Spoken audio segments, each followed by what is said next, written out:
Deepti, one of the biggest challenges that the Prime Minister had was the talent deficit.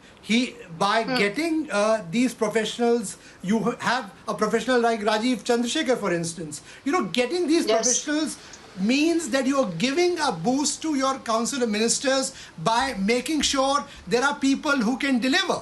People who even Jyotiraditya Scindia, he's somebody who is a delivery-oriented minister, and I'm sure the Prime Minister is going to task him with a portfolio which he deserves, where the Prime Minister feels that the last-mile delivery has to happen. People like Hardeep Singh Puri, he did a stellar job as India's ambassador to the UN, did a good job at Civil Aviation and Housing Ministry, now is getting elevated. So all these ministers coming in, and to your earlier question, in health and education, Prime Minister realizes that during the time of COVID, these are the most challenging pillars for the government. He needs to get people who can keep pace with his agenda, who can make sure that when a third wave arrives, India is well prepared, that Prime Minister is constantly briefed, and the minister is in charge, is leading from the front.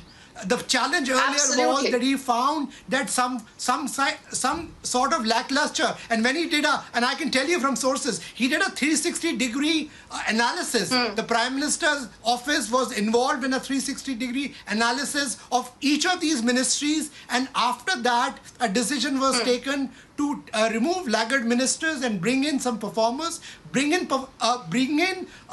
professionals, and also get a more well-rounded ministry which gives representation to the downtrodden, to all parts of the country, and also get more women into his Council of Ministers. And you will see a well-calibrated allocation of portfolios which will take the Prime Minister to the next level till all that is happening. Saurabh, we'll have lots to talk in the next few hours as we build up to that 6 p.m. event. But what I'll request all our guests and all our colleagues is also just to be brief, because it's important. I think we put out a lot more information. There is so much information right now coming in. Karan, quickly to you, then I'll get in both Shivani and Sumi, who've also been reporting for us since morning. What is your, outlook on what has happened so far? Economy has to be pushed, but, the economy is not acting in isolation. The entire country needs to move ahead, Karan. With the kind of messaging that has come forward so far, how do you look at what we could be expecting come 6 p.m. this evening? No, so one of the more interesting points about, this reshuffle or expansion is the inclusion of ex-bureaucrats. And the reason I say that is because, bureaucrats bring with them a lot of administrative expertise.